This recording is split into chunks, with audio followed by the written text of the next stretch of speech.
Hello student, welcome to Pratibha academy classes. मैं प्रतिभा सिंह। आप सभी लोगों को पता है कि यूजीसी नेट की परीक्षा जून में होनी तय है। तो जो बच्चे हिंदी साहित्य के हैं और जो हिंदी साहित्य से प्रिपरेशन कर रहे हैं, उन लोगों को फर्स्ट पेपर में भी काफ़ी समस्याएं आती होंगी कि फर्स्ट पेपर किस प्रकार पढ़े, उसमें कौन सा टॉपिक काफ़ी इंपॉर्टेंट है कि किस पे हम ज़्यादा फोकस करके नंबर स्कोर कर सकते हैं। अगर आप इस प्रकार के कोई वीडियो चाहते हो तो आप लोग मुझे कमेंट करें। मैं कौन सा टॉपिक ज़्यादा इंपॉर्टेंट है, किस टॉपिक से ज़्यादा प्रश्न पूछे जाते हैं, उस टॉपिक से संबंधित एक वीडियो आप लोगों के लिए बनाऊंगी। बहुत ही जल्द मैं आप लोगों के साथ एक टाइम टेबल भी शेयर करने वाली हूँ, जो मैं अपनी प्रिपरेशन के दौरान जिस प्रकार मैंने अपना टाइम टेबल बनाया था, वही टाइम टेबल मैं आप लोगों के साथ भी शेयर करूँगी। अगर आप लोग उस टाइम टेबल को काफ़ी अच्छे से फॉलो करते हैं तो आपके आधे से ज़्यादा सिलेबस उसमें कवर हो जाएंगे, क्योंकि आप सब लोगों को पता है टाइम बहुत कम है और तैयारी हम लोगों को बहुत सारी करनी है। बाकी यूजीसी नेट के पाठ्यक्रम में जो भी उपन्यास, कहानी, पाश्चात्य शास्त्र, काव्य शास्त्र के जो भी महत्वपूर्ण टॉपिक है, उन टॉपिक से संबंधित मैंने कई सारे वीडियोस बनाए हैं। आप उन वीडियोस को जाके मेरे चैनल पर देख सकते हैं।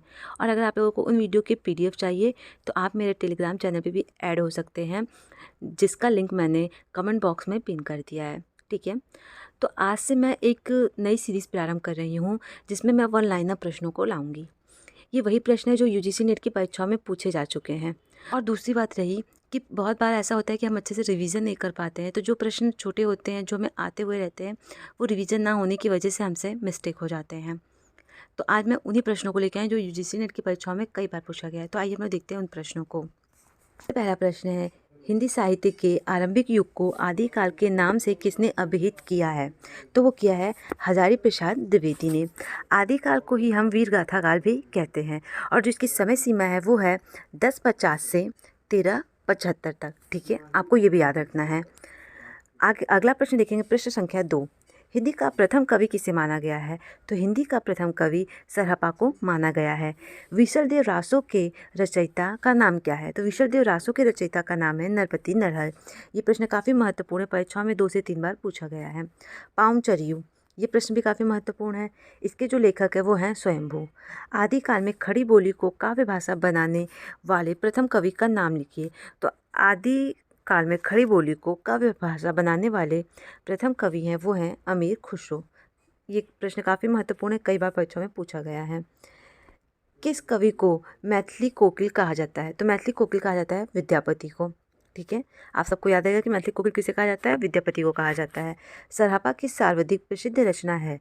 सरहपा की सर्वाधिक प्रसिद्ध रचना है दोहा कोश। हिंदी साहित्य की किस काल को हिंदी साहित्य का स्वर्ण युग कहा गया है?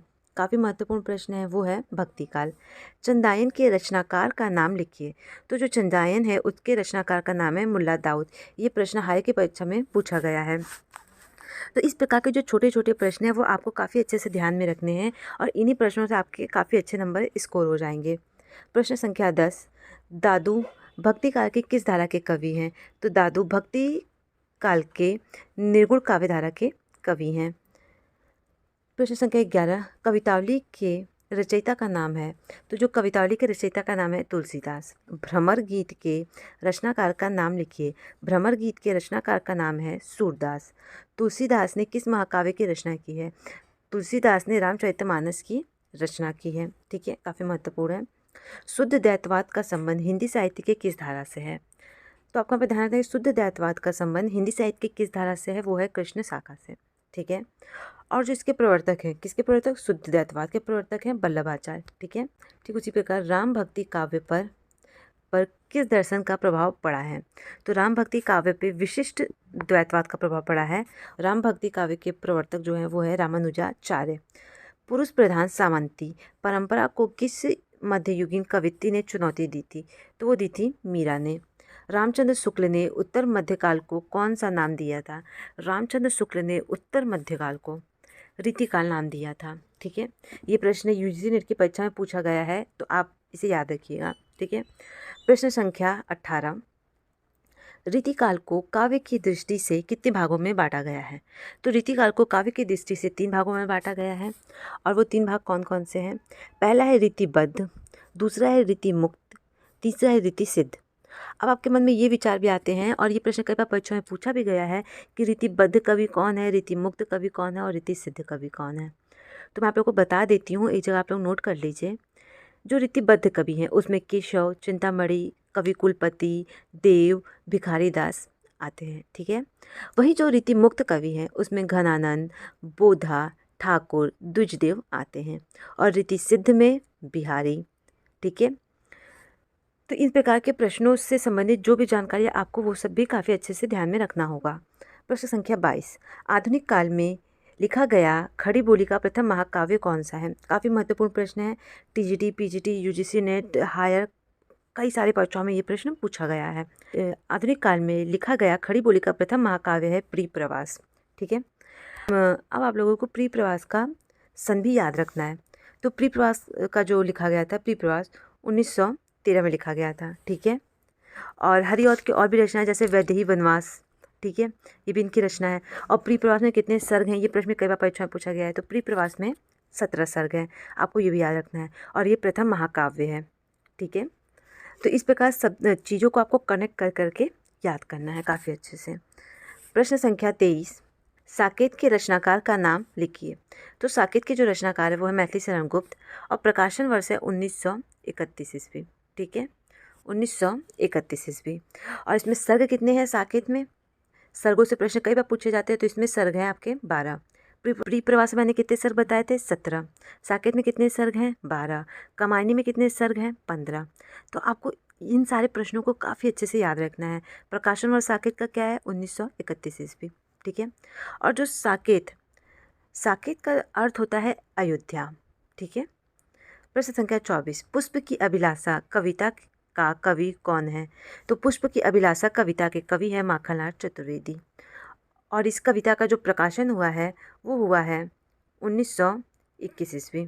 ठीक है। कब हुआ है? 1921 ईस्वी। प्रश्न संख्या 25, छायावाद को स्थूल के प्रति सूक्ष्म का विद्रोह किस आलोचक ने कहा है? डॉक्टर नगेंद्र ने। काफ़ी महत्वपूर्ण है, इसे आप ध्यान रखिएगा कि छायावाद को स्थूल के प्रति सूक्ष्म का विद्रोह किस आलोचक ने कहा? तो डॉक्टर नगेंद्र ने कहा।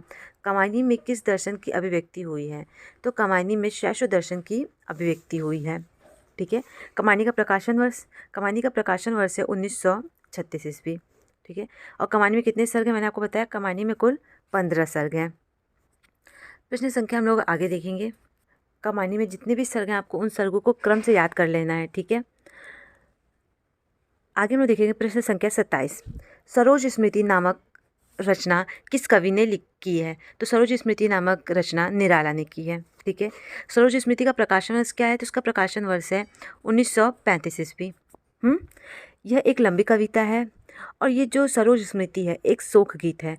निराला ने यह कविता अपनी 18 वर्षीय पुत्री सरोज के निधन पर लिखा था। महत्वपूर्ण प्रश्न है प्रश्न संख्या 28, सरस्वती पत्रिका ने निराला के किस रचना को अस्वीकार कर दिया था? ये प्रश्न अपने आप में ही काफ़ी महत्वपूर्ण है। वो रचना है जूही की कली। सरस्वती पत्रिका जो सर्वप्रथम प्रकाशित हुई थी वो हुई थी 1900 ईस्वी में। उसके बाद 1903 ईस्वी में महावीर प्रसाद द्विवेदी इसके संस्थापक हो गए। ठीक है। इस पत्रिका पर निरंतर आगे महावीर प्रसाद द्विवेदी ने काम किया। प्रश्न संख्या 29, आधुनिक काल की मीरा किसे कहा गया है? तो आधुनिक काल की मीरा कहा गया है महादेवी वर्मा को। रसवंती के रचनाकार का नाम है दिनकर, रामधारी सिंह दिनकर। रसवंती का प्रकाशन वर्ष है 1987। ठीक है। कब है? 1987। दिनकर की और रचनाएं जैसे हुंकार है जो कि 1938 में लिखी गई थी। तो इन प्रकार के प्रश्न आपको ध्यान रखने हैं। आगे हम लोग देखेंगे मधुशाला के रचनाकार का नाम लिखिए। तो मधुशाला के रचनाकार है हरिवंश राय बच्चन। मधुशाला का प्रकाशन वर्ष है 1935 ईस्वी। प्रश्न संख्या 32, प्रकृति का सुकुमार कवि किसे कहा गया है? ये प्रश्न अपने आप में काफ़ी महत्वपूर्ण और हिंदी साहित्य के आधे से ज़्यादा बच्चों को इस प्रश्न का उत्तर पता होगा। वो है सुमित्रानंद पंत। सुमित्रानंद पंत की और भी रचनाएं यहाँ पर एक जगह लिख लीजिए, जैसे ग्रंथि, गुंजा, ग्राम्य, युगांत, स्वर्ण किरण, स्वर्ण धूलि, चितंबरा, काला और बूढ़ा चांद। इस प्रकार की आपको रचनाएं भी काफ़ी अच्छे से याद होनी चाहिए। आगे देखेंगे प्रश्न संख्या 33, चांद का मुंह टेढ़ा है काव्य संग्रह के कवि कौन है? तो इस काव्य संग्रह के कवि हैं मुक्तिबोध, गजानन माधव मुक्तिबोध। ठीक है।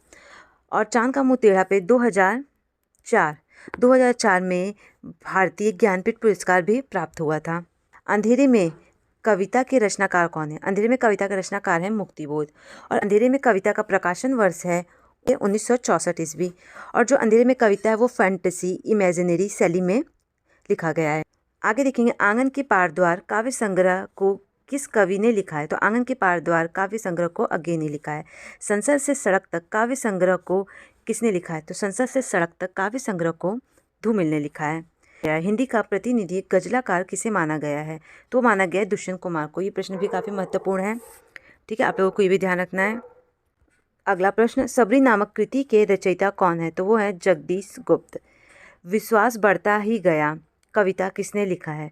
तो ये लिखा है शिवमंगल सिंह सुमन ने, ठीक। आगे देखेंगे बादलों को घिरते देखा है कविता के रचयिता कौन है। तो बादलों को घिरते देखा है कविता के रचयिता है नागार्जुन।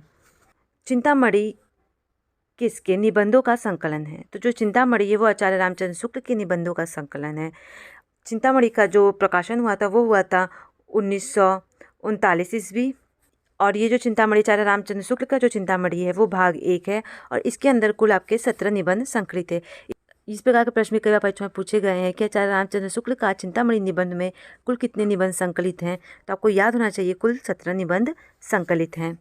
आगे हम लोग देखेंगे, आगे प्रश्न हम लोग देखेंगे आंगन का पंछी और बंजारा मन निबंध संग्रह के लेखक का नाम लिखिए। तो वो है विद्यानिवास मिश्र, ठीक है।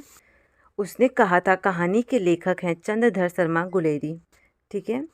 उसने कहा था कहानी का जो प्रकाशन वर्ष है वो है 1915 ईस्वी। और ये जो कहानी है ये सर्वप्रथम सरस्वती पत्रिका में प्रकाशित हुई थी। तो इस प्रकार के प्रश्न कई बार परीक्षा में पूछे गए, तो आप लोग ध्यान रखिएगा। मानसरोवर किसकी कहानियों का संग्रह है। तो मानसरोवर प्रेमचंद की कहानियों का संग्रह है। मानसरोवर में कुल 27 कहानियाँ संकलित हैं। स्मृति की रेखाएं नामक संग्रह किसने लिखा है। तो स्मृति की रेखाएं नामक संग्रह महादेवी वर्मा ने लिखा है। अंधेर नगरी नाटक के लेखक कौन है। तो अंधेर नगरी नाटक के लेखक है भारतेंदु हरिश्चंद्र। अंधेर नगरी नाटक 1881 ईस्वी में लिखा गया था। एक और द्रोणाचार्य नाटक के लेखक का नाम है शंकर शेष, ठीक है। इसका प्रकाशन वर्ष है 1977 ईस्वी। और ये जो एक द्रोणाचार्य कहानी है ये समांतर तथा दोहरे कथानक वाली कहानी है। ये जो नाटक है ये 2 भागों में विभक्त है। पहला तो इसका पूर्वार्ध भाग है और दूसरा इसका उत्तरार्ध भाग है। अगर आपको इस नाटक से संबंधित PDF चाहिए या फिर वीडियोस चाहिए तो आप मुझे कमेंट कर सकते हैं। जल टूटता हुआ उपन्यास किसने लिखा है। जल टूटता हुआ उपन्यास लिखा है रामधरस मिश्र ने। जल टूटता हुआ उपन्यास का प्रकाशन वर्ष है 1969। बेताव बहती रही उपन्यास के लेखिका का नाम है, तो नाम है मैत्री पुष्पा। दूसरी परंपरा की खोज किसकी रचना। तो रचना डॉक्टर नामवर सिंह की और इसका प्रकाशन वर्ष है 1982 ईस्वी, ठीक है। आशा करती हूँ कि मेरे द्वारा ये जो बनाया गया वन लाइनर प्रश्नों की श्रृंखला है जिसमें मैंने आज कुल टोटल आप लोगों को 50 शॉर्ट प्रश्न करवाए हैं। अगर आप लोग चाहते हैं कि मैं ऐसे ही और वीडियोस बनाऊं तो आप लोग मुझे कमेंट कर सकते हैं। और अगर आप लोगों को ये PDF चाहिए तो टेलीग्राम चैनल का लिंक मैंने कमेंट बॉक्स में पिन कर दिया है, वहाँ से आप मेरे टेलीग्राम चैनल पे भी ऐड हो सकते हैं। अगर आप लोगों को ये वन लाइनर प्रश्नों की सीरीज़ पसंद आई है तो आप लोग मुझे कमेंट करें कि मैं इससे रिलेटेड भी और वीडियोस लेके आऊँ। बाकी मैंने अपने चैनल पे बहुत सारे वीडियोस बनाए हैं UGC नेट के महत्वपूर्ण पाठ्यक्रम से संबंधित। आप उन वीडियोस को देख सकते हैं और परीक्षा में ज़्यादा से ज़्यादा नंबर स्कोर कर सकते हैं। Thank you.